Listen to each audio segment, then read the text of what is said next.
కార్యక్రమం ప్రారంభించే ముందు గురువుగారు బ్రహ్మర్షి పత్రిక గారికి ఒకసారి మనం ధన్యవాదాలు చెప్పుకున్నాం. మరి పెద్దలు ఉత్తినే చెప్పరండి, వాళ్ళు ఆ స్థాయి సాధించారు, అందుకే వాళ్ళు చెప్పగలిగారు. మిగతా ఆఖరికి పండితులకు కూడా ఏమీ అర్థం కావు. అందుకే ఏమన్నారంటే వేదాల్లోనే పరోపకారం పుణ్యం, పరపీడనం పాపం. ఇది మీకు బాహ్యంగా ఒక అర్థం వస్తుంది, అంతరార్థం తెలుసుకుంటే ఇంకోటి తెలుస్తుంది మనకి. పరోపకారం పుణ్యం, పరపీడనం పాపం. పరోపకారం అంటే పరలోకంలో ఆత్మకు ఉపకారం కలిగిస్తే అదే పుణ్యం. పరపీడనం పరలోకంలో ఆత్మను పీడిస్తే అంటే నష్టం కలిగిస్తే అది పాపం అన్నారు. ఏమీ చేయకుండా పైకి వెళ్ళిపోయారు అనుకోండి, ఇక్కడ కోట్లు సంపాదించారు, ఇక్కడ గొప్ప గొప్ప పదవులు సంపాదించారు, పైకి వెళ్ళారు. అక్కడ అడుగుతారు, పైకి ఎవరు వెళ్తారు? ఈ శరీరంతో వెళ్తారా? ఆత్మ వెళ్తుంది. అప్పుడు అక్కడ ఉన్నవాళ్ళు అడుగుతారు, సీనియర్ మాస్టర్లు ఏమని అడుగుతారంటే, ఏంటి ఏం చేసుకొచ్చావు, ఊరికి ఇలా వెళ్ళి అలా వచ్చావు, ఏ పెద్ద గొప్ప చేశానో, ఏంటి నీకు చేసింది అడుగుతారు. అప్పుడు బాధపడతాడు, అరే ఏమీ చేయలేకపోయానే అని. ఎంత కాలం జీవించాను, ఏమీ చేయలేకపోయినా అని ఎంతో బాధపడతాడు. అలా ఆత్మకు అక్కడికి వెళ్ళాక బాధ కలిగిస్తే దాన్ని పీడనం అంటారు. పరంలో ఆత్మను పీడించడం అదే పాపం. పాపం చేస్తే నష్టపోతారు, పుణ్యం చేస్తే లాభం పొందుతారు. ఇంకా కొంతమంది విచిత్రం ఏంటంటే, ఈ జ్ఞాన మార్గంలోకి వస్తారు కానీ అన్ని ఆత్మకు నష్టం కలిగించే పనులే చేస్తారు. ఇందులో కూడా వాళ్ళకి స్వార్థమే. వచ్చి అన్నీ తెలిసి ఈ అవకాశాన్ని డబ్బు సంపాదనకి, ఇలాంటి వాళ్ళు ఉన్నారంటారు లేరంటారా? ఉంటారు. పదవులకి వాటి కోసం చూస్తారు, గొడవలు పడుతూ ఉంటారు, పాలిటిక్స్ చేస్తూ ఉంటారు. ఇదంతా పాపమే, ఆత్మకు నష్టం కలిగించే పనులే. చెయ్యవలసింది ఆత్మకు లాభం కలిగించేది, చేస్తున్నది ఆత్మకు, అది ఆత్మను అక్కడ పీడింప చేస్తున్నాం మనం. అంచేత అది పాపం అవుతుంది. ఎదగకపోగా ఇంకా పతనం అవుతాడు, దిగజారుతాడు. ఇంకా జన్మలు లేట్ అవుతాయి, చాలా జన్మలు తీసుకోవాల్సి వస్తుంది. అందుకే పత్రిక గారు ఏమన్నారంటే,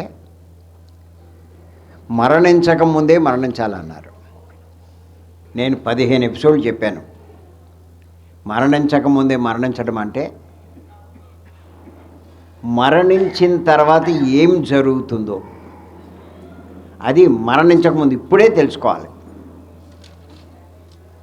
ఎవరైతే తెలుసుకున్నారో వాడు మరణించకముందే మరణించినట్లు లెక్క. అది తెలుసుకోవాలి. అది తెలుసుకుంటే మీరు చేసే పనులన్నీ మారిపోతాయి, మీ ప్రాముఖ్యతలు మారిపోతాయి, మీ పనులు మారిపోతాయి, మీ బాధ్యతలు మారిపోతాయి, మీ సంపాదన మారిపోతుంది. అంతకుముందు ధన సంపాదన, చనిపోయిన తర్వాత ఏం జరుగుతుందో తెలుసుకుంటే జ్ఞాన సంపాదన. నా పరిస్థితి అలా మారిపోయింది. అంతకుముందు ధనం వెనకాల పరిగెత్తాను, ఇప్పుడు జ్ఞానం వెనకాల పరిగెడుతున్నా. అంతకుముందు ధనం గొప్పల గురించి చెప్పాను, ఇప్పుడు జ్ఞానం గొప్పల గురించి చెప్తున్నాను. ఏదో తెలియండి, మీరంతా చాలా అదృష్టవంతులు.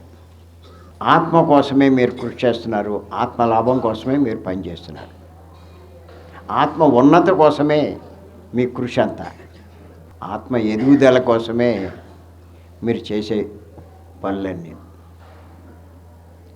అందరి వల్ల కాదండి. అసలు నేను ఆత్మ అన్న సంగతి తెలియాలంటేనే 350 జన్మలు దాటుతుందండి. అలాంటి వాళ్ళని ఏమంటారంటే పిచ్చోళ్ళు అంటారు, గొప్పోళ్ళు అనరు. అంత గొప్పోళ్ళు కూడా ఈ లోక పిచ్చి వాళ్ళకి పిచ్చివాళ్ళగా కనిపిస్తారు. మీరు పిచ్చి ఆసుపత్రిలోకి వెళ్ళండి, ఒకసారి వెళ్ళి చూడండి. ఎక్కడున్నాయి? ఓహో, ఎర్రగడ్డలో ఉందా? ఒకసారి వెళ్ళండి. వాళ్ళందరూ చాలా విచిత్రంగా చూస్తారు మిమ్మల్ని. ఒరే పిచ్చోళ్ళు వచ్చారా? నిజమైన పిచ్చోళ్ళు ఎవరు? వాళ్ళే. ఇప్పుడు మిమ్మల్ని ఈ పని చేస్తుంటే పిచ్చోళ్ళు అనేవాళ్ళే పిచ్చోళ్ళు. ఆడెవడో వాడికి తెలీదు, ఆడెందుకు వచ్చాడో తెలీదు, ఆడేం చేయాలో తెలీదు, ఆడికి కావాల్సింది ఏంటో తెలీదు. ఊరికే దీన్ని వాడేస్తూ ఉంటాడు. దేన్ని? శరీరాన్ని. జీవితకాలం కూడా వాడేస్తాడు. చాలామంది ఈ శరీరాన్ని వృధాగా ఉపయోగిస్తూ ఉంటారు. ఓ వయసు వచ్చాక లేకపోతే రిటైర్ అయిపోయాక ఏం చేయాలో తెలీదు. పూర్వపు రోజుల్లో అయితే రచ్చబండ చట్టబండ ఏదో అంటారు. ఓ చెట్టు ఉంటుంది, చెట్టు చుట్టూ వేస్తారు. ఈ ముసలులంతా చేరతారు అక్కడ. పొద్దున్నే ఇంట్లో కంగారు పెట్టేస్తారు ఆడవాళ్ళని. ఏంటి లేట్ అయిపోయిందండి, ఇంకా టిఫిన్ అవ్వలేదా, లేకపోతే అది అవ్వలేదా, ఇది అవ్వలేదా అంటారు. ఏదో అడావుడు పడిపోతూ వాళ్ళు అనుకుంటారు పాపం ఈయన ఏదో అడావుడు పడిపోతాడు. ఏం లేదు, శుభ్రంగా తినేసి వచ్చి అక్కడ కూర్చుని ఆడి మీద ఈడి మీద దేశంలో అందరి మీద సోది చెప్తూ ఉంటారు. అది ఆడి పని, ఆడి అడవడంతా. అలా గడిపేస్తారు. వాళ్ళని చూస్తే ఏమనిపిస్తుంది అంటే, ఏం చేస్తారు కొంతమంది, ఎవరు లేడనుకోండి అలా చూస్తాడు పైకి. ఏమనిపిస్తుంది అంటే చావు కోసం ఎదురు చూస్తున్నట్టుగా ఉంటుంది అండి. కానీ గుర్తుంచుకోండి, పత్రి గారి పుణ్యమా అంటూ మనం ఎంత అద్భుతంగా ఈ శరీరాన్ని ఉపయోగించుకుంటున్నాం. ఏ పని చేసినా ఆత్మకి లాభం కలిగించే పని చేస్తున్నాం. ఆఖరికి మీ సమయాన్ని కానీ మీ ధనాన్ని కానీ ఆత్మలాభం కోసమే మనం ఉపయోగిస్తున్నాం. వాడు అదృష్టవంతుడు. మీ శక్తిని కానీ మీ వాక్కుని కానీ మీ ఆలోచన కానీ ఎన్నో ఉన్నాయి మనకి ఇవ్వబడి, అన్నీ కూడా ఆత్మ కోసమే ఉపయోగిస్తున్నాం. ధనము, సమయము, శక్తి, వాక్కు, ఆలోచన, చూసే శక్తి. ఏ వీడియోలు చూస్తారు ఎక్కువ? ఆత్మజ్ఞానం. అమెజానే చూస్తావులే, సినిమాలు చూస్తావా? నువ్వు సినిమాలు చూసావు అంటే పనికిరంగా తయారు చేసినట్టు దీన్ని. ఏం వింటున్నావు? ఖాళీ దొరికితే ఈ వీడియోలేగా, ఇవే పెట్టుకుంటున్నారు. మాట్లాడితే ఏం మాట్లాడతారు? ఈ డిస్కషనే. మీరు ట్రైన్లో కూర్చున్నా ఆ పక్కన ఈ పక్కన ఉన్న వాళ్ళు కూడా ఏ బోధిస్తారేమో నాకు డౌటు. బోధిస్తారా? ఆడేమనుకుంటాడో కూడా మీకు అనవసరం. ఏం చేస్తాడులే నువ్వు కూర్చోమంటే. అంచేత గుర్తెచ్చుకోండి. అంచేత మాణిక్యేశ్వరి మాత చెప్పింది ఎంత అద్భుతమైన సందేశం అండి. వేదాల్లో చెప్పిన మాటలు ఎంత సత్యాలండి. అవసరాలు తీర్చుకోండి, చూసుకోండి. ఉన్న సమయాన్ని ఆత్మకు ఉపయోగించండి. పైకి వెళ్ళాక తెలుస్తుందని మీకు.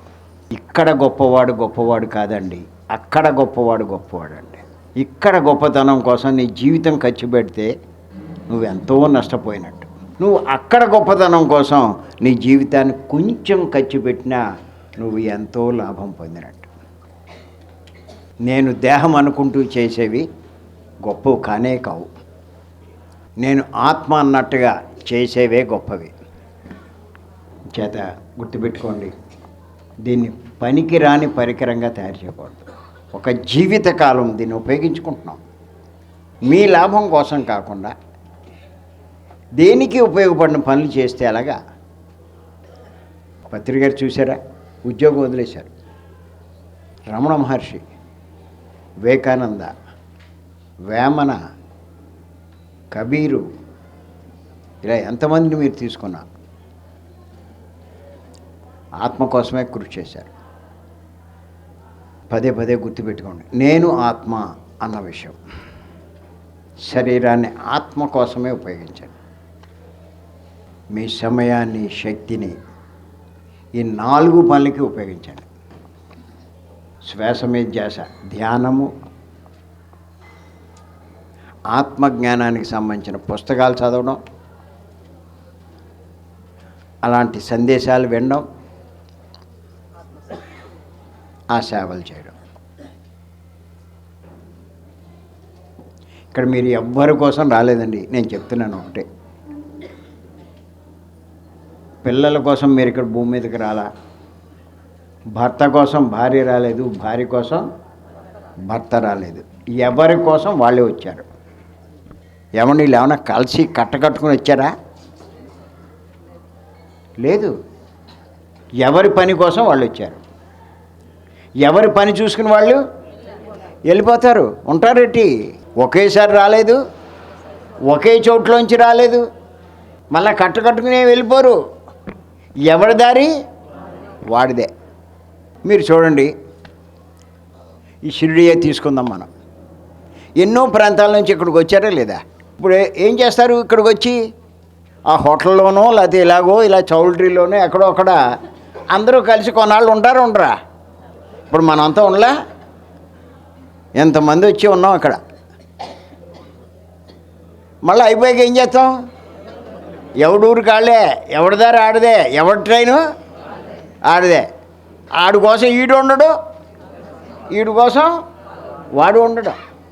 అక్కడి నుంచి ఇలా వస్తారు, ఇక్కడ కలుస్తారు. కలిసినప్పుడు మటుకు అనుకుంటారు నా అని.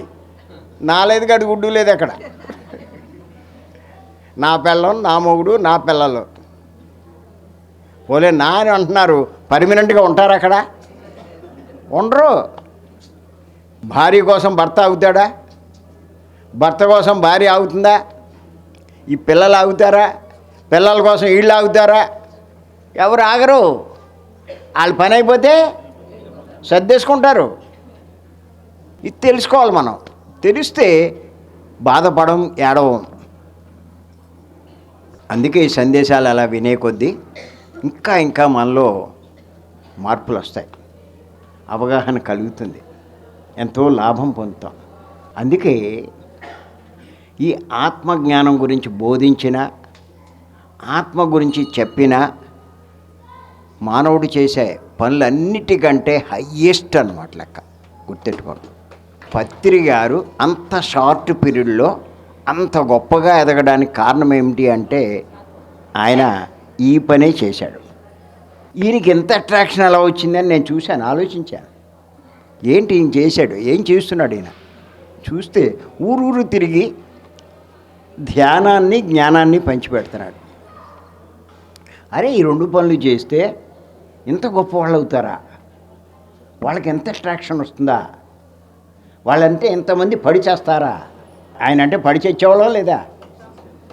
మన ఊరు వస్తే, మన ఇంటికి వస్తే ఆ వారం రోజుల ముందు ఎవడో చెప్తాడు, ఆయన అసిస్టెంట్ ఎవడో, ఆయన వస్తాడు పలానా రోజు అని. ఈ వారం రోజుల నుంచే అందరికీ ఫోన్ చేసి ఆయన ఏం తింటారు, ఆయనకి ఏమి ఇష్టం, ఆయన కోసం అన్నీ నానా పాటలు పడతారా పడరా? ఈయన ఎలా వస్తాడో అలా వెళ్ళిపోతాడు అంతే. దీనికోసం వీళ్ళు అన్నాలు పాటు చేస్తారు. ఇంత క్రేజ్ ఎందుకు వచ్చింది? ఆయన 2 పనులు చేశాడు, ధ్యానము, జ్ఞానము. అలా అయితే మనము ఈ 2 పనులు చేస్తే ఎదగచ్చు అన్నమాట అని చెప్పి నేను ఆ 2 పట్టుకున్నా. కొంచెం ఎదిగినట్టున్నాను. మొదట్లో మా మేడం ఏమనేదంటే, మీరు చెప్తున్నారుగా, నేనేం చెప్పక్కర్లేదనేది. ఏది, నువ్వు కూడా చెప్పవే అంటే. ఇంకా ఏమనేదంటే, మొగుళ్ళో సగం పిల్లవంట, మీరు సంపాదించిన దాంట్లో సగం నాకు వస్తుంది, మీకు సహకారం చేస్తున్నాను కదా అంది. అదేం దొబ్బదమ్మా, నీది నీదే, నాది నాదే. నువ్వు చేసుకుంటే నీకు వస్తుంది, నేను చేసుకుంటే నాకు వస్తుంది అంటే అప్పటి నుంచి మొదలెట్టింది.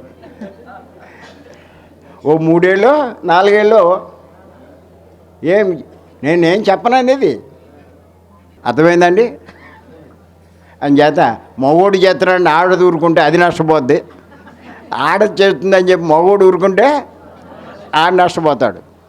ఎవడికి కావాల్సింది అటు చేసుకోండి.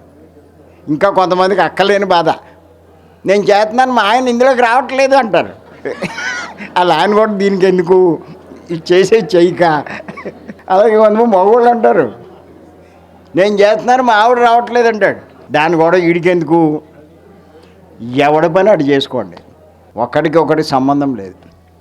కొన్ని కోటాను కోట్ల లోకాలు ఉన్నాయి, ఏ లోకంలో నుంచి ఎవడొచ్చాడు, మళ్ళీ ఏ లోకంలోకి పోతాడు, అసలు సంబంధం ఉండదు.